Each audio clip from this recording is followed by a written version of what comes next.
በኢትዮጵያ ስፖርት ታሪክ የመጀመሪያው ፕሮፌሽናል የድብልቅ ማርሻል አርት (ኤምኤምኤ) ውድድር በአድዋ ድል መታሰቢያ በትናንትናው ዕለት በከፍተኛ ድምቀት ተካሂዷል። በጉጉት ሲጠበቅ የነበረው የጆኒና የንቃተ ህሊና ፍልሚያ በጆኒ አሸናፊነት ተደምድመዋል። ጆኒ ውድድሩ በጀመረ በጥቂት ደቂቃዎች ውስጥ ንቃተ ህሊናን በመሬት ላይ ጥሎ በመደብደብ የቴክኒክ ብቃቱን አስመስክረዋል። ከድሉ በኋላ ማርሻል አርቲስት እኔ ነኝ የምትሉ ሁሉ አሰልፌ እቀጠቅጣቸዋለሁ ሲል በኩራት ተደምጠዋል። ከቦንጋ ተነስቶ ከአድዋ ድል መታሰቢያ ሙዚየም የቆመው ንቃተ ህሊና ራሱን በኢንተርኔት ቪዲዮዎች አዘጋጅቶ ለመጀመሪያ ጊዜ ፕሮፌሽናል መድረኩ መርገጡ ለብዙዎች መነቃቃትን ፈጥሯል። ሽንፈት መነሻዬ ነው በሚል መንፈስ ዳግም እንደሚመለስም ቃል ገብቷል። ጆኒ በአድዋ ድል መታሰቢያ ሙዚየም ወርቃማ ታሪኩን ጽፏል። የዳኞችና የአዘጋጆች ከጆኒ ጋር ያላቸው ቅርበት እንዲሁም በንቃተ ላይ የታየው የስነ ልቦና ጫና በውድድሩ ፍትሐዊነት ላይ ጥርጣሬ ፈጥሯል የሚሉ የስፖርት ቤተሰቦችም እየተሰሙ ነው።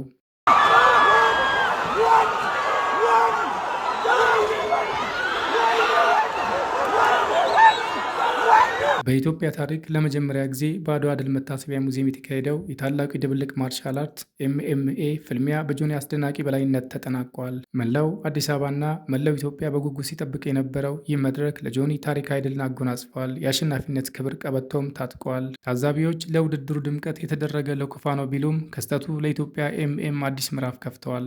መሸነፍ መጨረሻ አይደለም። ለመቧቀስ መድረኩ ላይ መገኘት ራሱ ድል ነው። ንቃተ ህሊና ፍርሃትና ግፊትን አሸንፈው መድረክ ላይ መቆሙ የጀግንነት አክሊል ነው።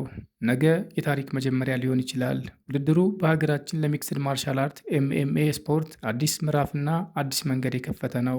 በሌላ ዜና ታዋቂው የማህበራዊ ሚዲያ ተጽዕኖ ፈጣሪ ጆን ዳንኤል ንቃተ ህሊና ያሸንፋል በሚል ከፍተኛ ራስ መተማመን ለውርርድ ያስያዘው 1 ሚሊዮን ብር በአንድ ደቂቃ አጣ።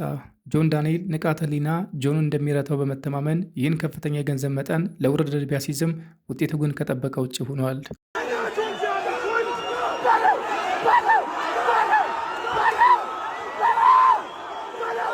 በሁለቱ ወገኖች መካከል በነበረው ፍጥጫ ከደቂቃ ያልበለጠ ጊዜ ውስጥ ንቃተ ህሊና ሽንፈት በማስተናገዱ ጆን ዳንኤል ያስያዘው 1 ሚሊዮን ብር በአይን ጥቅሻ ከእጅ ወጥቷል።